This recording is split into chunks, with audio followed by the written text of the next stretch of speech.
perseverance, their goodwill, and their willingness to continue to share their stories and experiences to help create a better world for all of us. And thanks to all of you for joining in today. I'm Joe McCauley, and I serve as a Chesapeake Fellow for the Chesapeake Conservancy. I'm sometimes introduced as sorry, if you want to pause for 1 second, it looks like there's still an old set of slides that were uploaded. So let me find where you're starting instead of Woody first. I apologize. Well, no, Woody's the first step, so that'd be okay. Okay, sorry about that. I want to give a shout out and thanks to Rachel Fever for helping to manage the technical side of things. Yes. So that's good. You could just leave that slide up or the previous one. That's fine. I was starting to say I serve as a Chesapeake Fellow for the Chesapeake Conservancy. I'm sometimes introduced as a Senior Fellow, which I tend to leave off when self-introducing. I'm in my 6th year with the Conservancy after a 32-year career with the U.S. Fish and Wildlife Service, where I served in a number of capacities, including wildlife biologist, refuge manager. And at the end of my career, I oversaw the land acquisition program for national wildlife refuges in the 13 Northeast states. I come to you today from my home northeast of Richmond, Virginia, in a part of Hanover County they call Old Church. Behind our house is a spring-fed stream whose waters eventually reach the Pamunkey River, which we will hear about a little bit more about later. I'm also about 6 miles as the crow flies from the Sharon Indian School, which is a center of cultural importance for the Upper Mattaponi tribe. And before I introduce our first panelist, all of us on the panel wanted to acknowledge the obvious in that we are 3 white people speaking to you about indigenous issues. And please understand that while we've all worked directly with tribes, we are not speaking for them. We're not implying in any sense that our words represent their words, but we're excited to share our experiences working with the tribes on conservation initiatives. Our first panelist is Woody Walker. And of the 3 of us, Woody actually can lay some claim to speaking for a tribe because he works for the Rappahannock tribe as their Director of Environmental Services and historian. Woody holds a master's degree in history from Virginia Commonwealth University and has been in the conservation business for over 25 years, working with agencies at all levels of government, as well as with one of our great partners in Virginia, the Friends of the Rappahannock. So Woody, take it away. Thank you, Joe. It's an honor to be here with you guys. When I started working with the Rappahannock tribe full-time about a year ago, and I've been working with them part-time for probably 4 or 5 years on environmental projects as well as history projects. One of the things that I'm most impressed with when I met the tribal community is how important conservation is to them. They let me know right away the goals and things that they have about conservation. You can see in that photo at the header of our slide there, that's Phones Cliffs on the Rappahannock River. It's on the north side of the river, northern neck. There are several miles of shoreline there that are really important habitat, especially for resident and migrating bald eagles. And one of the things that I've learned working with the tribe is when they say things like, oh, bald eagles are sacred to us, they really mean that. I didn't understand that. It sounded just like such a cool phrase when I first heard it. But over time, I've begun to understand just how much they truly mean that. So it's an honor working with the tribe. Let me tell you a little bit about how we approach conservation. Next slide. So traditional ecological knowledge, it's a cool new catchphrase.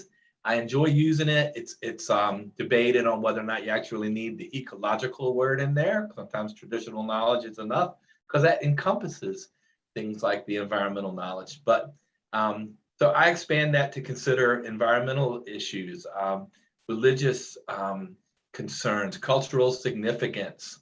So It's really interesting to learn how other indigenous communities across the world, not just in the United States, are informing scientists and how scientists are learning from indigenous communities. Next slide, please. The Rappahannock tribe is one of those original Virginia communities that were here at the time of European contact, late 16th century, early 17th century. They are a historical Algonquian community, at least to some degree, part of what we refer to as the Powhatan chiefdom. At the time of the Jamestown founding and John Smith coming and up the bay and exploring the rivers, there were many villages along the Rappahannock River that were associated with the Rappahannock people. Essentially, they lived and farmed on the northern neck side and hunted and fished on the south side. Archaeology, modern contemporary archaeology, plays that out. It's kind of interesting for me to note that archaeology proves or supports that, yeah, that farming was much more active, and the more permanent villages were on the northern neck side. Well, today, that northern neck side is the center of farming. It's still a huge agricultural production area. And that closer area on the south side around Tappahannock, it's more wooded, it's gullied, it's still more forested. There's agriculture, but not in the same way. So it kind of supports that the native tribes back then, they got that too. Next slide, please. Today, the Rappahannock tribe is about 350, 400 people, depending on how we identify that, define it.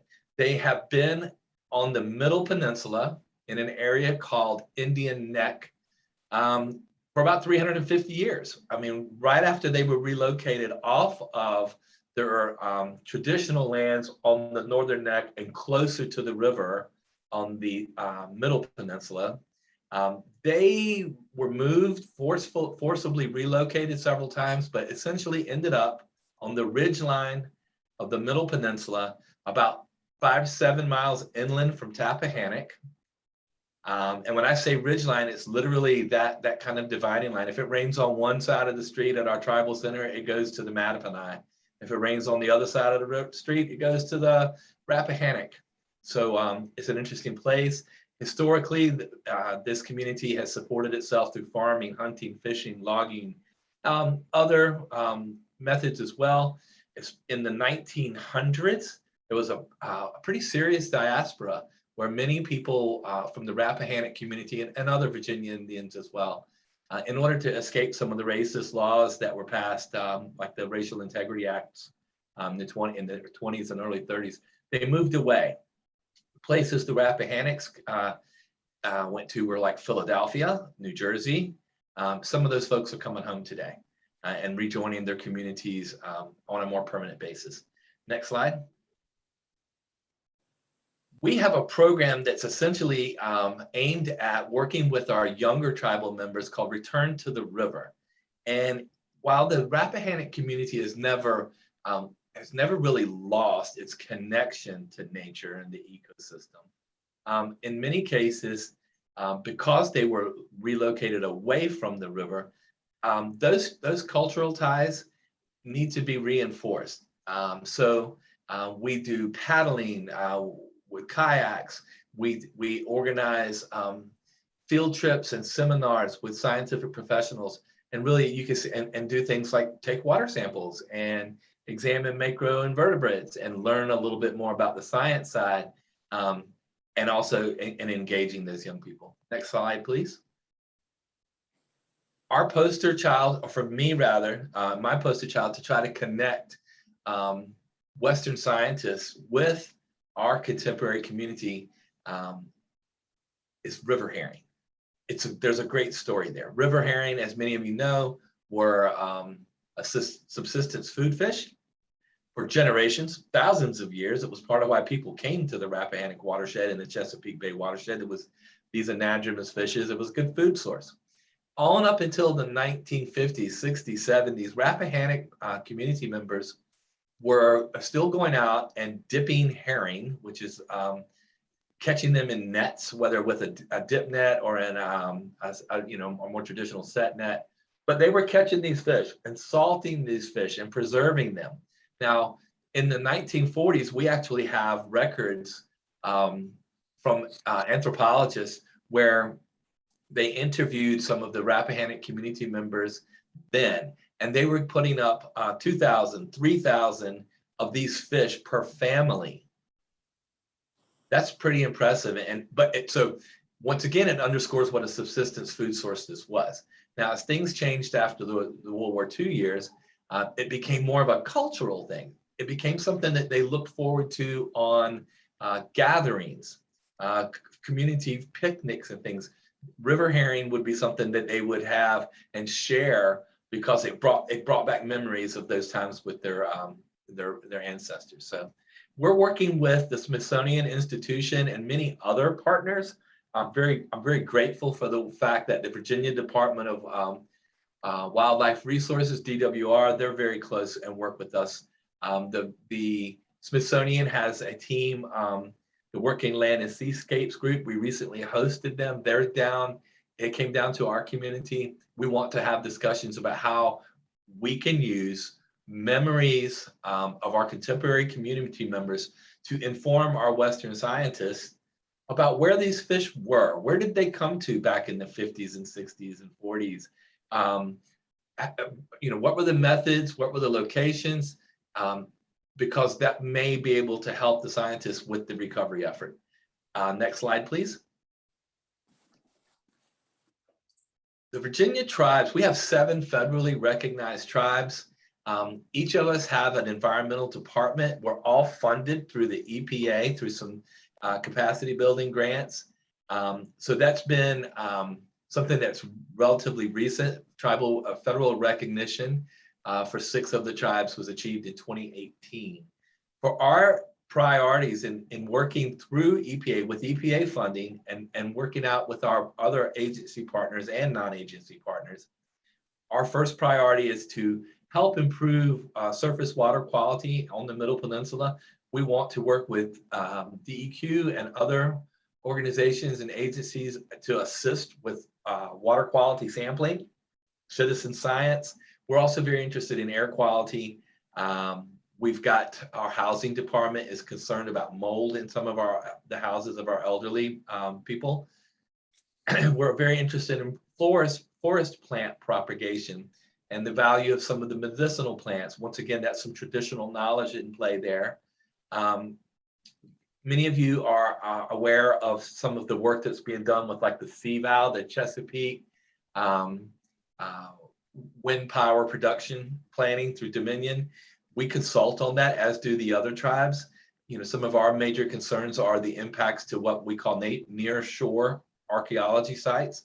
There may be archaeological sites out there that we don't know about because of changes over the last 10,000 years in sea level and those kinds of things. So there may be things out there. There's evidence that in other places that native peoples, indigenous peoples, when the water level dropped because of glaciers and freezing, they moved out into closer to the ocean. Of course, the L word, land. We're very interested, as are the other Virginia indigenous communities, in achieving some land acquisition.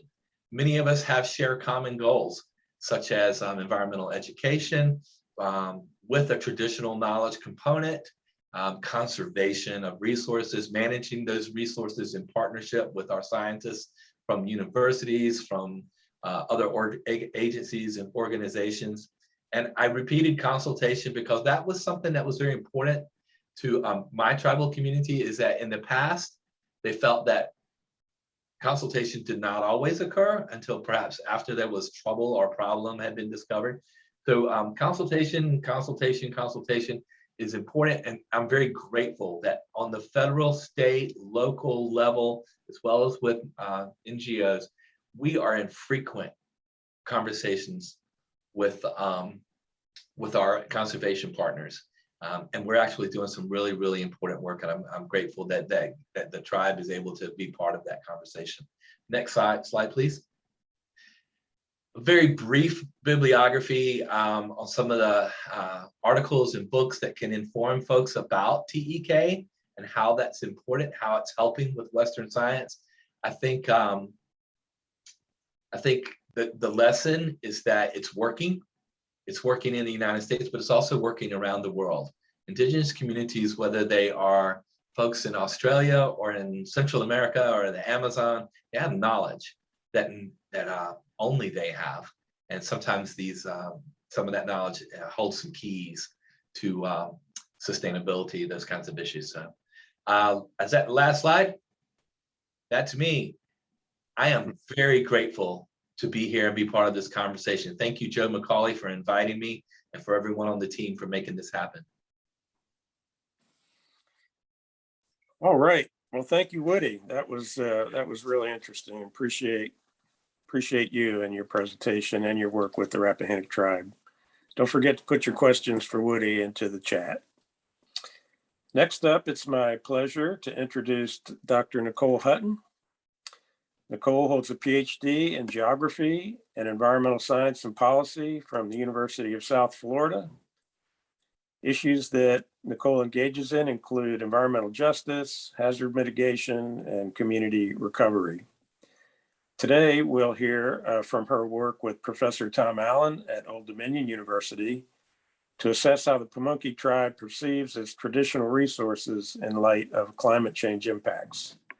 So take it away, Nicole. Thank you for the introduction and for inviting me here and for the Alliance for having all of us. All right, so my colleague at ODU, Tom Allen, and I engaged the Pamunkey tribe in a participatory mapping process to see how sea level rise affected their relationship with the Pamunkey River and what TEK and TEK holders had to say about the potential solutions.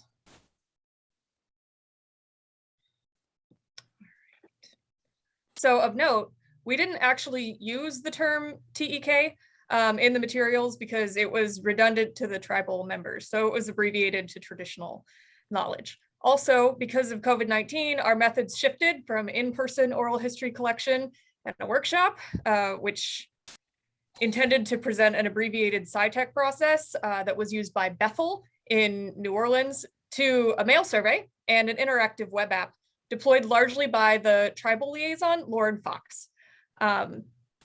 She was the former director of the Tribal Resource Center. So we were still able to tour the reservation before COVID-19 protocols were put into place. And we did receive data from 9 of the 10 to 15 knowledge holders identified by the liaison as having multi-generational experience with the river.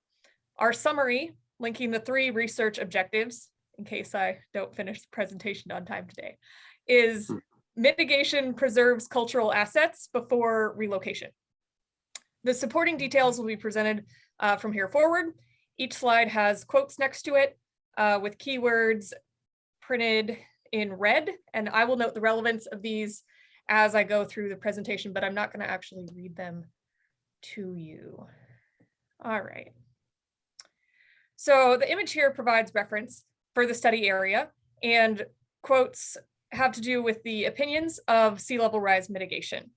To give you an idea of the area, the reservation is a 1,100 acre peninsula at 16 feet elevation with about 30 residences and about 90 residents that hosts gatherings of several hundred members each year, unless there's a pandemic. The river on which it sits is the tributary to the York River, the Pamunkey River, which empties into the Chesapeake Bay.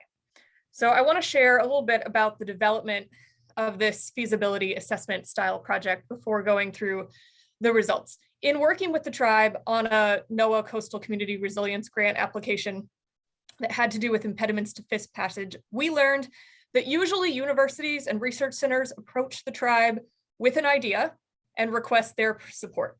But Lauren, the liaison that we were working with, was interested in flipping this narrative to have the tribe share its priorities and universities support those as grant opportunities arose, such as the ones that have to do with hazard mitigation from FEMA or the Virginia Department of Emergency Management, Some of the recent ones followed Hurricanes Florence and Michael. So this could increase the likelihood of the tribe contributing things like matching funds to grant applications themselves, which was a struggle that they experienced in past applications. So in response to the tribe's funded NOAA grant on sturgeon, revealing issues associated with runoff and erosion, we leveraged our resources around the human-water relationship. We also collected some information on fire because the tribe had been approached by the Virginia Department of Forestry to collect that. And so they thought this was a good place to put that in. So the liaison has since actually moved to a different career path, and her position has been changed a little bit, but there is now a natural resource officer with the Pamunkey tribe that is able to handle these kinds of inquiries. So the potential for these priorities to gain traction moving forward depends on ongoing dissemination and identifying if such a priority setting process is actually workable moving forward and is potentially transferable to other tribes in the area. There's a lot of difference in location of reservations, and so that may not be the case. All right, so I'm going to move us forward. We should now be seeing the railroad. Wonderful. All right, so here's the railroad. This is the highest point and crosses the only access road into the reservation. The quotes here have to do with the effects of sea level rise. Some participants recounted seeing changes in the low tide line, increased marsh, fallen survey poles from the 1960s, and reduced yard along the river in their lifetime. So these were our TEK holders. But even the young members of the tribe working with the resource office reported abandoned abandoned roads in their lifetime. So those would be coastal roads is what those would be. There is some disagreement about participants regarding whether or not previous generations thought about adaptation and mitigation, but irrigation ditches were installed between farms hundreds of years ago. Despite intergenerational efforts and effects, some participants lamented that more should have been done. The traditional knowledge holders expected that flooding would get worse. It would restrict roadway use, cause additional erosion, and damage homes in the future. One participant thought that traction could be gained outside the reservation by mentioning the effects on Powhatan's burial site. Several participants stated that future mitigation efforts should utilize traditional knowledge to identify appropriate trees and other plants to prevent erosion and identify areas for land relocation. All right. So here we have a fishing hut, or what used to be a fishing hut. So this was removed to prevent erosion. And the quotes here are about socioeconomic impacts of sea level rise. It's important to preserve values and traditions when selecting mitigation options, even if modern solutions are selected, to protect other relevant resources such as clay and fish. Recent mitigation implemented by the tribe with the support of university and government include living shorelines, a bulkhead, and riprap. Participants suggested that high cost prevented expansion of projects. Doing the full reservation in living shoreline, according to Milligan et al.'s plan, would have been over $1 million. But many thought that the continuation was necessary. One participant perceived the impacts of existing projects to be insufficient for fish stock in particular. Another proposed that protection should have been extended to the whole shoreline. They proposed focusing on recently eroded areas, homes, roads, graves, sacred sites, historic structures, wetlands, and the road in and out of the reservation. Recommendations ranged from walls that stop the 1 to 2 feet of flooding experienced today to structures capable of preventing it for generations to come. Raising homes, dredging, and wetland restoration were also recommended. Land use change in favor of organic farming and restoring traditional beaver and muskrat hunting practices was also proposed by a couple of participants. Gray infrastructure was suggested more often than green options. All right, so this is the future sea level and recurrent flooding risk of coastal Virginia map that our participants viewed and input their priorities into. So this is based on NOAA's intermediate high scenarios in 2040, 2060, and 2080. And these are the priority areas that were identified. The quotes show how participants' focus shifted onto people's homes and old ceremony grounds. So participants did view culturally relevant markers with these maps from Strickland et al.'s previous documentation, but I've removed those here for public presentation for privacy purposes. Some participants stated that dates in the map helped them realize the extent and problem that they needed to work faster to address.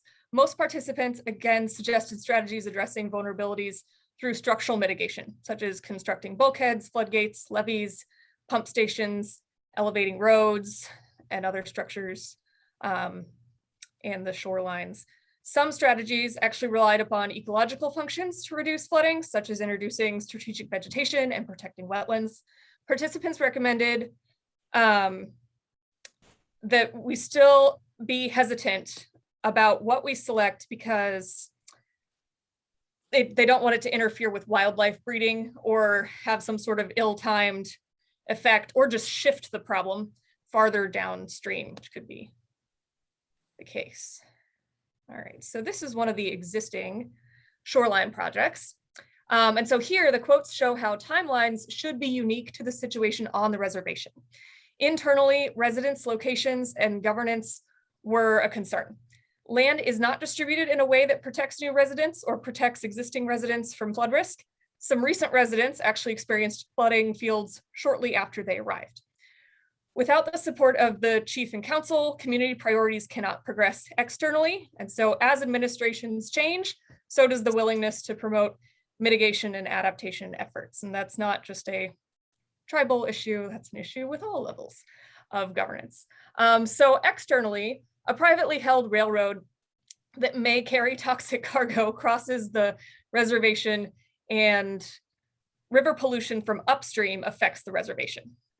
Flooding around the railroad tracks has caused destabilization before that could result in derailment. And the police have to be called in for that until the railroad can actually be contacted to fix the problem. So the runoff from the county dump and farming chemicals also pollutes the river, and the reservation residents receive the highest levels of pollution due to proximity.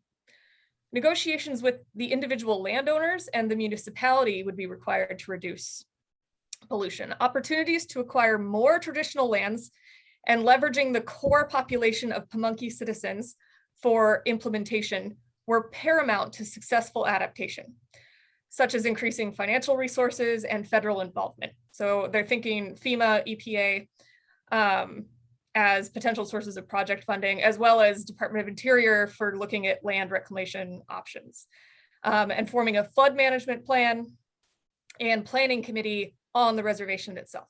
So since they're not included in nearby county mitigation plans, except for a small note that their fish hatchery is important, it is important that this tribe that's recognized at the state and federal level have additional access with local engagement.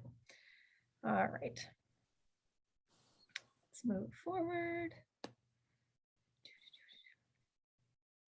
All right, so in this image, the riprap that is protecting a home near the shoreline is what's been used to prevent flooding here. So the text shows the action plan proposed to prepare, absorb, recover, and adapt to sea level rise per the resilience matrix provided to the participants from Allen et al.'s work in North Carolina, which was deemed applicable by the liaison that we worked with. Traditional knowledge can inform the priorities for including for this, including the extent, elements, and location of mitigation and adaptation. Once the expectations are set, action to protect, preserve, and relocate culturally and economically valuable assets can begin. Internal capacity, stakeholder involvement, and federal funds were identified as critical to progress through these stages from short to long term. Of particular interest was the capacity to internally maintain mitigation structures and communicate risk. External support was of interest for relief and determining rebuild and remediation options. Participants called for the inclusion of additional information in future map iterations to help advocate, including storm surge, current sea levels, elevation, depth data, projected erosion, and the potential for uninhabitable marsh and wetland development. They also want to note previously held territory and simulations of what various mitigation options would actually do to stop the flooding. More information, internal communication, and external advocacy about flood risk and mitigation technology was also desired in the form of not just maps, but blueprints, trainings, and impact assessments. The inclination to not make recommendations outside of their expertise and align priorities with new technology is not unique to this tribe, but echoes the national and international findings from both Bessel and Gomez-Bagentham, respectfully. All right. So here we came up with, because we're researchers, we came up with a model. So this model was derived from the synthesis of TEK input that we received here about coastal management and the influences on reservations. So I do just want to reiterate the summary that I started with. The point was, in this case, mitigation preserves cultural assets before relocation. And like I said, that isn't necessarily the case at other coastal tribes, even in Virginia, because the reservations are sited in very different areas. All right, so the management influences identified hazards associated by TEK holders with sea level rise, and considerations that need to be taken by the tribe to account for their unique situation and how development patterns and political actors influence their management options. All right. So to close, I want to thank our participants from the tribe, as well as our liaison again. And then also we did have funding from the Natural Hazard Center, which hosts our grant report, our policy brief, and the article that was developed out of this. If you want to look farther into it, I'll go ahead and post this link in the chat, and then you can take a look through those. But thank you, and I look forward to taking your questions after Joe's presentation. Great. Thank you, Nicole. That was fascinating. I'm particularly struck by your approach that you and your team took to to go to the tribe first and ask them, what they feel is important before initiating it. That is an approach that I hope we incorporate more frequently going forward. Okay, my turn. So as I said, I work for Chesapeake Conservancy, and the Conservancy began its existence in 2010 with the merger of two existing NGOs, those being Friends of the Chesapeake Gateways Program and Friends of the Captain John Smith Chesapeake National Historic Trail. So those two groups merged and the Chesapeake Conservancy was born. We remain in close contact. We continue to promote both of these National Park Service led initiatives. But in what I'll focus mainly on is the Chesapeake Trail. I'm not going to use the full name going forward. I will shorten it to the trail or the Chesapeake Trail. And the trail has several purposes when it was established. One of those obviously being to commemorate the voyages of John Smith around the Chesapeake Bay in the early 17th century. But the purpose that really initially grabbed me when I first learned about the trail and was informing myself of it was the goal to recognize and celebrate the indigenous people who occupied the bay at the time of Smith's explorations. That was the part of the trail that really personally grabbed my attention. And let's see, next slide. One of the aspects that is incorporated in that is the idea of these indigenous cultural landscapes. which you can see defined here. The first person I heard discussing this concept was Deanna Beecham, a tribal member who at the time was working for the National Park Service. And, prior to this concept, we would talk about sites more so than landscapes. We would talk about a village site or a campsite or a temporary hunting encampment. Those were things that were identified through archaeology. But under this indigenous cultural landscape concept, we look at the area that a tribe lived in, that they farmed in, that they hunted and fished in. They collected clay and all the things that they did. All these things didn't happen in one spot. They happened over the entire landscape that the tribe inhabited. So it was a different way of looking at indigenous occupation. Next slide.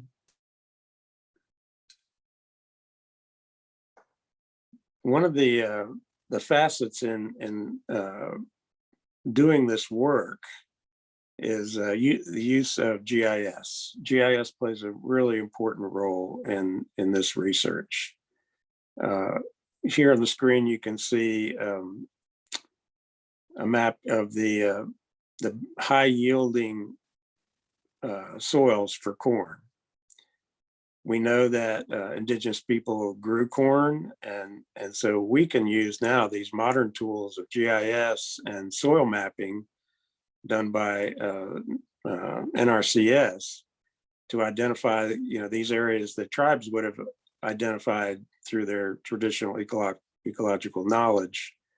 But we have these newer tools now that we can apply in doing this kind of work. Next slide.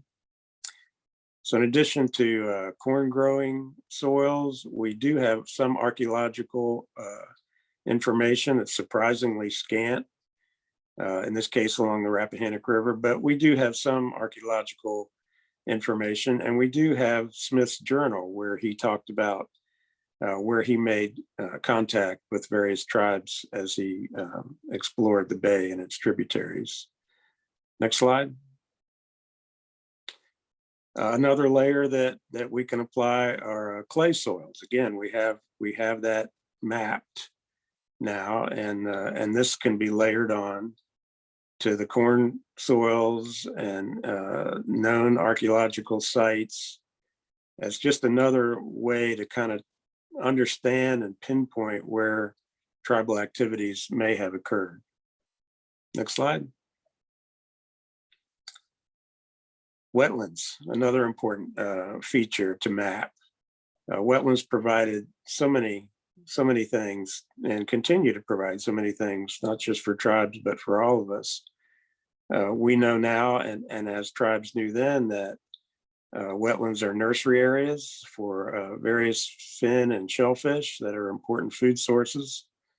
They tend to harbor large flocks of waterfowl in the winter, which is another important food source. So again, we have these, we can now map wetlands and layer those on. And really at the end of the day, we can come up with a pretty interesting picture using GIS. Next slide. The most important thing, however, without doubt, is we can use these tools, these modern tools, GIS, but the participation of tribal members is the key to having this be a successful research project and initiative. In this, we see here members of the Rappahannock tribe who the researchers met with and asked them, to identify from their oral history and from their personal knowledge, where are the important sites? Where did the tribe conduct various activities? Not just through oral tradition and history, but where do modern members of the tribe, where have they gone in their lifetimes to collect clay and to have ceremonies and to paddle and to fish and explore their indigenous landscape? So without doubt, the tribal participation is key to making this a successful initiative. Next slide. When we accumulate all of this information, we can start to make some sense. We can start to make predictions, and we can start to help tribes understand better, for their own purposes, what we should all be thinking about. So an example here, we heard both Woody and Nicole talk about how tribes are concerned with climate change and sea level rise impacts. So, the instance of sea level rise can just impact so many things in terms of wetlands being inundated and turning into shallow water, losing wetland plant assemblages, but also losing cultural sites. We saw in one of Nicole's slides the concern about losing Powhatan's grave at the Pamunkey site. And, there are other sensitive areas that are subject to and may be lost through climate change and sea level rise. So those, we have a limited amount of time to get our mind around that and to understand how we can hopefully prevent it, but also to take care to protect at least the most vulnerable sites. So this is just a slide that shows some of the accumulation of information through the GIS and tribal interaction. Next slide. These are areas where indigenous cultural landscape projects research has occurred. Chesapeake Conservancy was involved with the Park Service and tribes in some of these, not all of these. The newest one that is really still underway is over in Maryland, in the Chester and Sassafras River drainages. I had the opportunity to work on the Rappahannock ICL, and I would encourage you, if you're interested in knowing more about the indigenous cultural landscape work, you can. I didn't provide links. I'm sorry, I should have done that, but all you have to do is Google indigenous cultural landscape, and these reports will show up. And they're fascinating because they not only they go into so much detail about not just current situation, but they do a great job of explaining and documenting using not just GIS, but court records, deeds, historical information, archaeological information, to really paint as complete a picture as is possible. But what I'll point out is that oftentimes these reports generate as many questions as they do provide answers. So it's a fascinating body of work, but it's not done. It's not something that is complete. It's ongoing, and again, offer a lot of specific questions that follow-on research can then hope to get some answers to. And I think that may be my last slide, this showing the Rappahannock tribe some members of the Rappahannock tribe during one of the field visits, the site visits as part of that ICL research work. Chief Ann Richardson is in the center of the photo in the blue sweater. And we thank the Rappahannock tribe and all the tribes who have participated in these ICL projects, and we continue to work with additional tribes in the future, and are grateful to our partnerships with the National Park Service as well. They're the ones who have taken the lead in helping to fund and get all of these projects going. So kudos to the Park Service and to all of our tribal members. And with that, I think we have lots of time left for some questions. So I hope you have put them in the chat, and we will look to Rachel, I think, to help us with that, or maybe Julie. Yeah, I got you, Joe. Good. Want to thank everyone for your fantastic talks, really informative, a lot of great resources being shared. And also want to thank our participants for putting some questions into the Whova app. And if you have any questions, please go to that Q&A tab and add them in.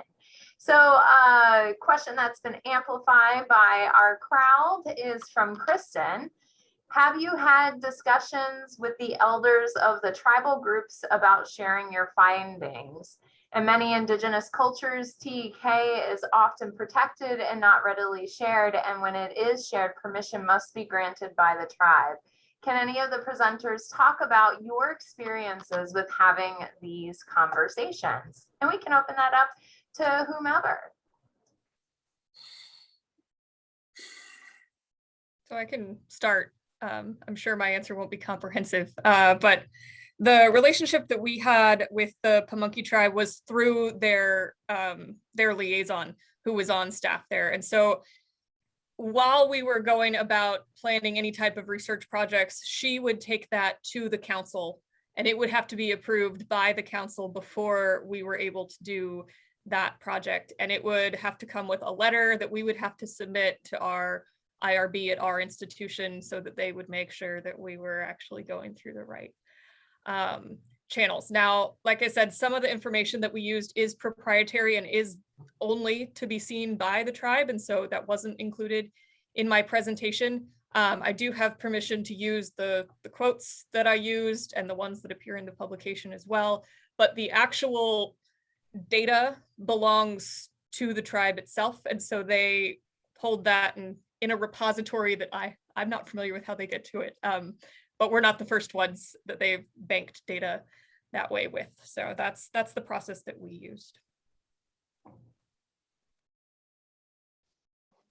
A lot of work on our liaison's part. I really appreciate her. She reviewed so many things. Hey guys, I think that question is it amplifies because it's relevant not only to natural resource issues.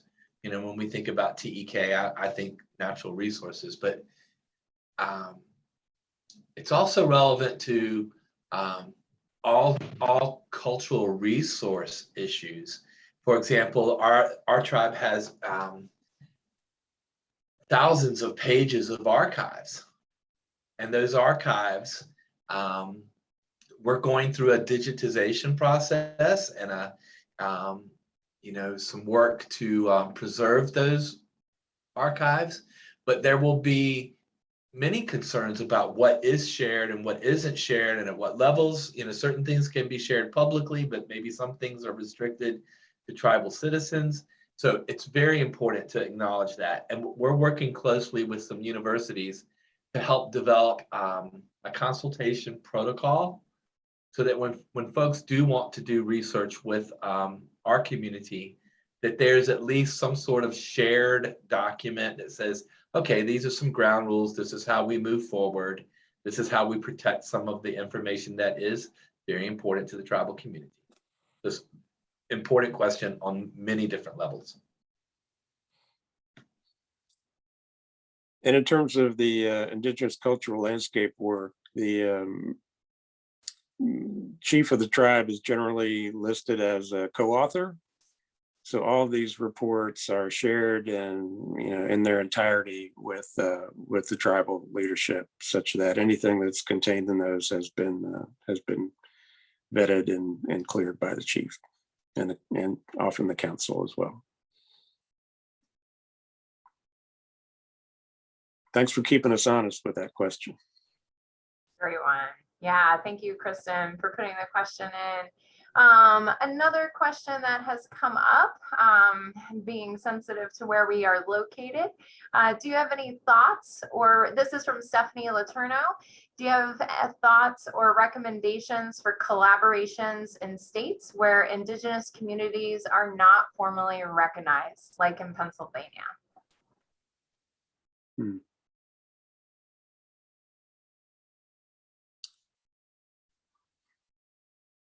Well, I don't know that's an interesting question, and I'm not quite sure how to answer it, but even in those places where there may not be, you know, organized tribes, I would still think that you could seek out advice from, you know, authentic sources in those places. And yeah, I certainly would do, you know, if I were working in that landscape, I would do my best to try to identify the nearest, you know, tribal interests and engage them as best I can. But it does present challenges for sure. And I think it speaks to, you know, the greater issue that, you know, these people who were on this landscape when Europeans arrived had been scattered, have been spread, you know, forcefully, you know, outside of their traditional areas. So some of them survived and held together, and there, I'm sure, are many tribes that did not. And I think that's what we're experiencing, and that's what we're dealing with here in our lifetime.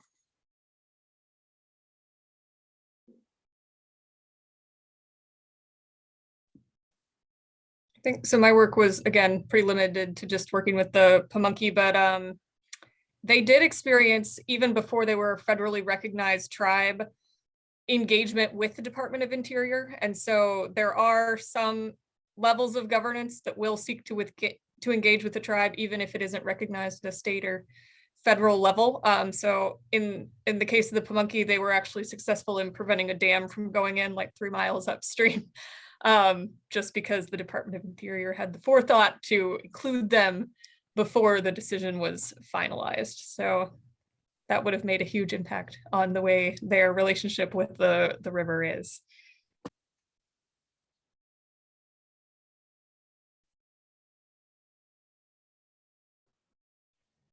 Guys, the only thing I can think to add is the idea that recognition, whether it's state recognition or federal recognition, not only means that some government entity, agency has vetted a community, it also means that that community fought for themselves. They were advocates for themselves. They made this process work. They had agency, sometimes going back generations, of preserving their culture or their Indianness, ever how you want to refer to it.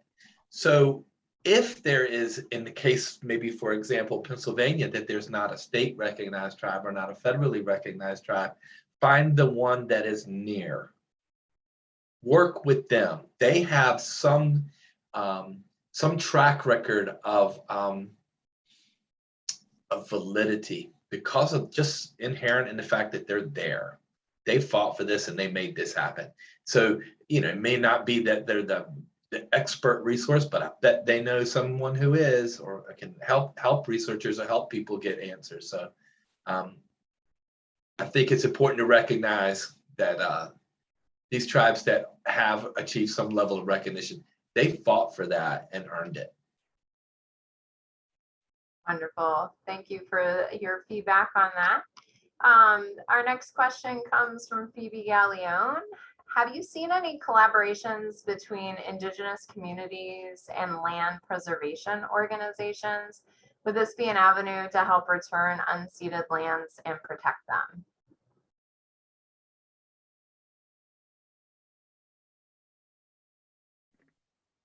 From my perspective, the answer is a definite yes, and I will defer to Mr. McCauley on this one. He has got a lot of experience with this.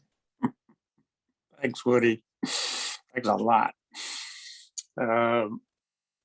Yes, the answer is a definite yes. And that's one of the great benefits of these ICL reports, is it helps not only the tribes, but those who want to help the tribes repatriate land to have a starting place, and to look at those landscapes, see what's available and what's affordable. I think what's really missing in that equation is public funding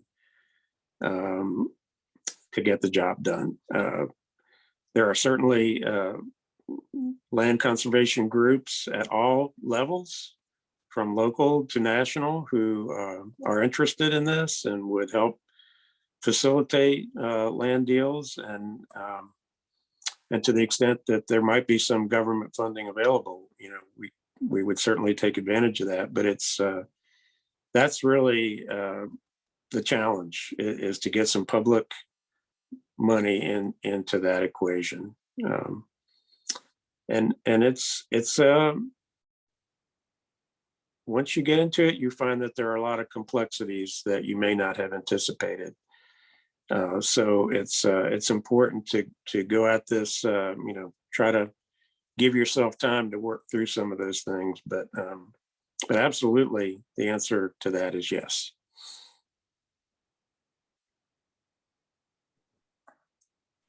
All right, Nicole, I'm not sure if you wanted to wait. Okay, cool. Just making sure. All right, our next question comes from Charlotte Cradaville Lavelle. How can we move beyond land acknowledgements? Do you have ideas for fostering meaningful partnerships and environmental collaborations?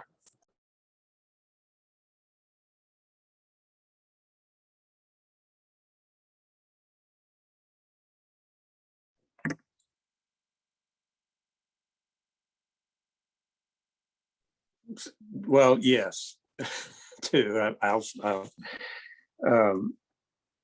Yeah, I think, the land acknowledgement is kind of a new thing. I just started seeing people do that within the last year. I think it's a good thing to do, I think, because it helps remind ourselves where we sit and where we work and live, and it helps us think about the people that were here before and all that's transpired in the interim. So I think it is it's just a nice reminder, for me anyway. But it's just that it's I think a nice, and it's an important thing to think about, but in terms of other partnerships, I think that is that's burgeoning now. I think that there's a lot of interest in partnering with tribes, and I see more and more every day. The Rappahannock tribe recently hosted a conference on sovereignty that was attended by all Virginia's federally recognized tribes. And it was a fascinating day, and I felt like I learned an incredible amount just in that one day, and so we're seeing more and more of that happening, and more education, more information coming forward on how we can and how we can best interact with tribes. Because tribes are in many ways still increasing their capacity after receiving federal recognition. It's a process. It doesn't happen overnight. And, it's important to be patient. You shouldn't expect to, have an idea and email or call a tribe and off to the partnership race you go. It takes more planning and more thought than that, and I think we're learning that too as we go along. And Woody, I'd be interested to hear what you have to say about that too. So I really like the idea of expanding. How do we expand beyond what is kind of the format of this land acknowledgements that we're starting to see more of, like you mentioned, Joe? Part of that for me is that the land acknowledgements that I've been experienced in the last few years are really deeply rooted in history. So oftentimes we're talking about who lived here at the time of contact or shortly afterward. I think it's important maybe to expand that concept, while it's certainly appropriate to recognize that historical context. but it's also important to recognize the contemporary communities. So when you say, oh, we're like, for example, we were recently in Fredericksburg and we acknowledged the Manahoac and we acknowledged the Algonquin tribes. I spoke briefly about the fact that there are contemporary Indian communities. And as far as expanding that consultation beyond, another aspect of beyond the land acknowledgement, many of our federal tribes, especially, we are in the process of what I refer to as, or my chief refers to as, standing up our governments. Part of standing up a government is having the infrastructure to do things like develop an outreach program, so that when folks do want to approach a tribe and say, hey, we'd like you to come to our school or come to our museum or come to our Earth Day, that capacity is there. And it's not just the burden of some good-hearted volunteer from the indigenous community who says, I'll sacrifice my Saturday or my Tuesday to go out and do this thing because it's the right thing to do. The tribes also need that capacity to develop and train and appropriately staff those kinds of outreach and community-oriented type offices. So, and that's coming. I think from what I see, the tribes that I work with, they all have that goal, and federal recognition has helped make that happen because it does open up some funding opportunities for things like expanding beyond a land acknowledgement and connecting more routinely with contemporary communities. Wonderful. That makes me think about our opening plenary today as well. Investing in partnerships and honoring people's time and paying and compensating them for them as well to add to that capacity. So yeah, keep those questions coming. And Huba, please, we have a question from Jack. How does the extent of an indigenous cultural landscapes come to be defined? Yeah, that's a great question, and it shouldn't be viewed as a hard line because these were not hard lines. They were not deeded. They were not even necessarily set up along geophysical features. Tribes often looked at rivers and streams not as boundaries, but as things that joined the land together. So, it's very challenging. So you do the best you can to try to piece together from the historical record and the archaeological record, and most importantly, from oral history and information that you get from the tribe themselves. But as an example, I was just reading recently the report that was done over in Southern Maryland in the Piscataway-Nanjemoy region. And the authors acknowledge right up front that they looked at it as a watershed approach. And they acknowledge right up front that shouldn't be viewed as a boundary. It's just, you have to start somewhere. You have to pick an area and you do your preliminary research to try to get, as close as you can. And then you just acknowledge that it's not a hard and fast boundary.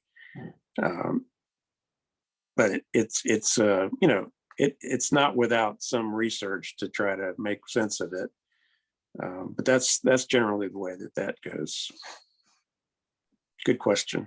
I think the way this came out in the TEK that the Pamunkey tribe was applying to adaptation and mitigation was the size of the reservation has changed over time.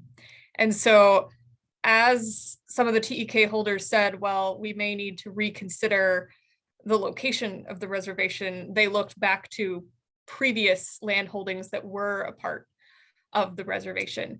And so that's something they would have to negotiate with the Department of the Interior.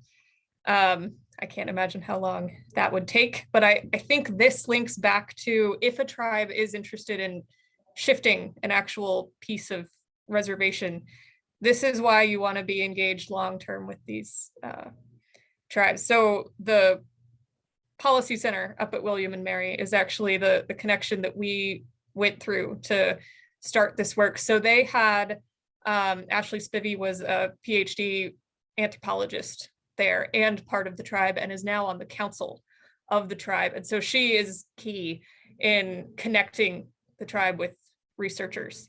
And one of her thoughts long-term was, well, it's lovely that we set these priorities, but if we don't continue to talk about these priorities at relevant meetings, like this one or the Hampton Roads Forum or any number of meetings that happen throughout the area, then this was kind of a pointless exercise. So we're trying to make sure that doesn't happen. And in the future, what we would really love to see is more work with researchers from the tribe itself, instead of our lovely group of white people that we have today sitting here. And I would encourage looking even to the diaspora for that, because it doesn't have to be a local university. That's not necessarily what you're needing. So that's an idea that we brought forward, and our funder was great and actually compensated our participants in a way they could get the funds. Sometimes compensation is actually so hard to get to that it's not worth it, but did pay the liaison as a consultant on the project. And given the huge lift that she did for this work, that was completely necessary. So those are just some ways to maybe make the research process better aligned with this kind of long-term land change situation that's been going on. Awesome. Thank you for sharing. We have another question in. How do the tribes you work with engage with forests? We've heard about water. Do they engage in any forest management or restoration activities? And that is from Katie. So we did include a little bit of our questions on prescribed burning, which wasn't our original plan, as I said, but it was actually a great link. And so there was prescribed burning conducted by the Pamunkey in previous generations. There is less of that happening now, but there is interest in prescribed burning by some of the TEK holders, particularly for clearing various parts of their properties. And the reason it isn't being done is there isn't more community level support for it. Nobody wants to do that alone. It wouldn't go well. And then one of the concerns associated with flooding is the saltwater intrusion. And so they did mention that they don't want parcels of land to become uninhabitable marsh that already aren't. There already are some parcels on their reservation that are uninhabitable marsh, but that's in the forefront of their mind when they talk about sea level rise. And we've talked about terminology a little bit. I will say sea level rise isn't the most resonant term with the Pamunkey tribe, but things like erosion and things like marsh migration, those have more of a connection to what their interests are.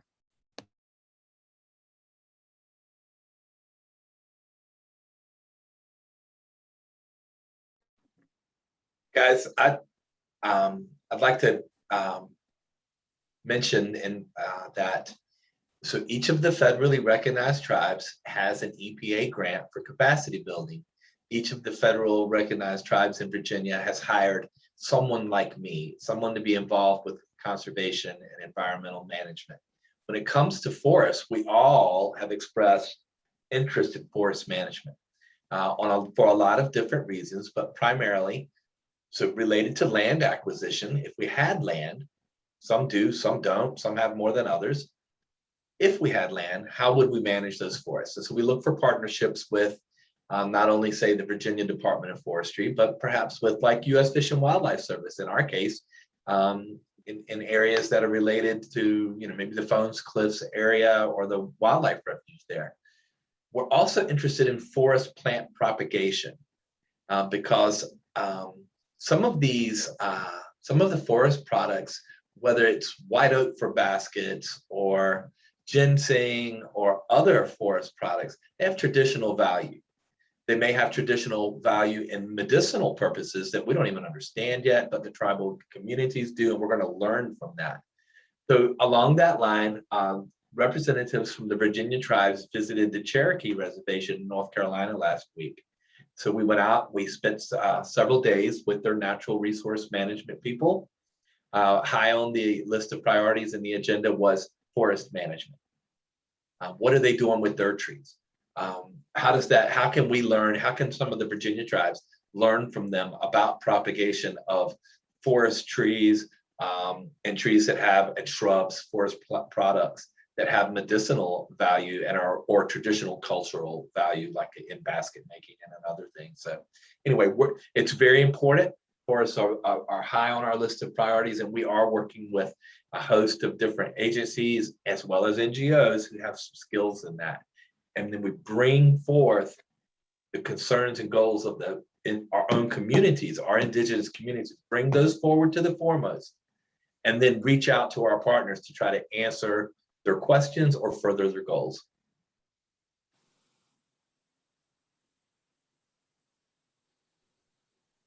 Joe, did you have another comment for that?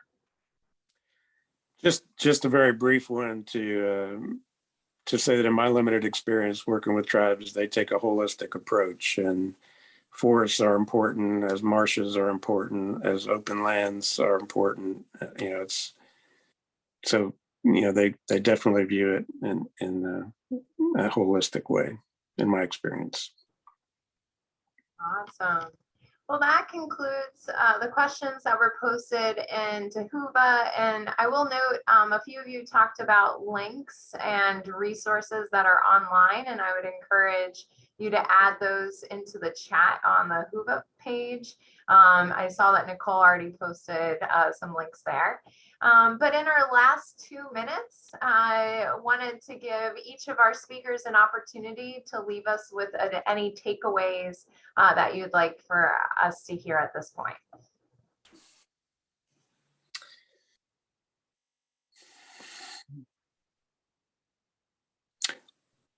I'll just say it's a fascinating part of my career work, working with tribes. It's a relatively new experience for me, but one that I find to be tremendously rewarding and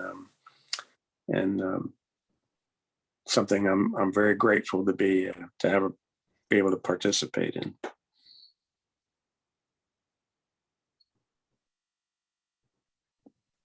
Oh, let me provide one last acknowledgement. I forgot to acknowledge St. Mary's College in Maryland, who did the Rappahannock ICL report. I stole a couple of slides from Scott Strickland's GIS stuff. So thank you, Scott, and thank you, St. Mary's College. Awesome. Nicole, you're about to add in some lasting thoughts. I was gonna second Joe's sentiments that it has been a pleasure working with the Pamunkey tribe, and their willingness to share this type of knowledge and entertain us as researchers was really a privilege, because as we saw, the research process doesn't always go the way it should. So we should all be very cognizant of engaging with tribes the right way, not just trying to produce the product that we have in mind. Yeah, I want to express my gratitude as well, especially to the Rappahannock community. I've been involved in conservation for a long time. And it impresses me, and I value the fact that this community, they made conservation a priority. They have for a long time, of course, but when they achieved federal recognition, one of the very first grants they pursued was this capacity building grant from the EPA. It was a priority right out of the gate to engage and consult with and learn from others about conservation and environmental advocacy. So I'm just grateful that the tribe does that and allows me to do this kind of work with you guys. So thank you very much. Awesome. Well, let's give a virtual round of applause. So Woody, Joe, and Nicole, thank you so much for sharing your stories and your work with us this morning.